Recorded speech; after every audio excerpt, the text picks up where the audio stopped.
بعد 21 يوما من التكوين في مجال المقاولاتية وريادة الأعمال، اختتم مركز تطوير المقاولاتية لجامعة التكوين المتواصل ديدوش مراد الطبعة الأولى للدورة التكوينية للطلبة حاملي المشاريع، وذلك بحضور نائبة مدير جامعة التكوين المتواصل المكلفة بالبيداغوجيا وعدد من إطارات الوزارة وممثلين عن الوكالة الوطنية لدعم وتنمية المقاولاتية.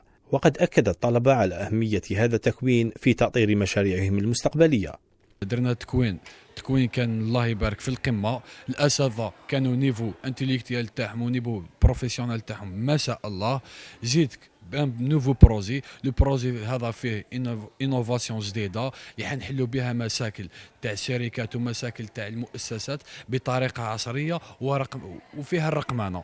كان لي الشرف نكون من خارجي الدفعه الاولى تاع سيدي جامعه التكوين المتواصل ديدوش مراد، واللي كانت تعلمت فيها بزاف صوالح كأساسيات المقاولاتية، استراتيجية تسيير المؤسسة، منهجية إعداد دراسات تكنو اقتصادية ودراسة الجدوى. كانت تجربة جد مميزة، استفدنا منها الكثير.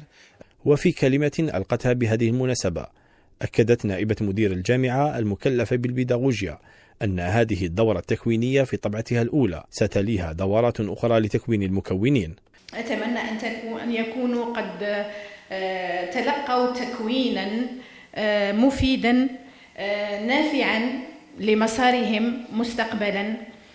أظن أنه يعني تلقوا هذا التكوين من طرف ثلة من الأساتذة المتخصصين في تطوير الذات، في العلوم الاقتصادية، في كيفية تكوين مؤسسة وكيفية تسييرها وكيفية وضعها على المنهاج السليم والعمل بها في أرض الواقع. كما أكدت المنسقة الوطنية لمراكز تطوير المقاولاتية بوزارة التعليم العالي والبحث العلمي على أهمية تجسيد هذه المشاريع على أرض الواقع. حاملي المشاريع رواد أعمال المستقبل، يعني اليوم أنتم في آخر يوم من هذه الدورة التكوينية. كانت لدي فرصة أن كنت معكم في بداية الدورة التكوينية، في منتصف الدورة التكوينية، وها هي اليوم في تخرجكم من هذه الدورة التكوينية. أنا نقول لكم أن العمل يبدأ اليوم، يعني الآن هدفنا هو تجسيد هذه المشاريع على أرض الواقع. يعني الهدف ليس فقط أن نقوم بعملية التكوين وإنما الوصول إلى عملية التجسيد.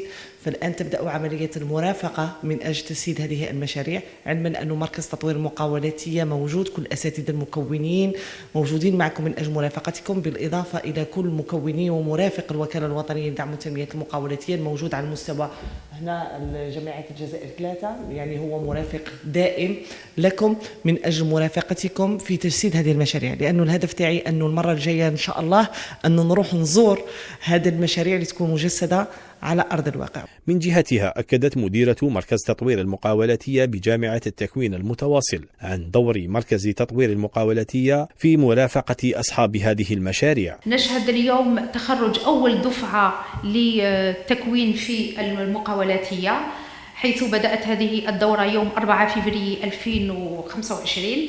تم تسجيل 20 متكون حامل لمشاريع، وبعد مدة 20 يوم وصلنا إلى نهاية هذه الدورة.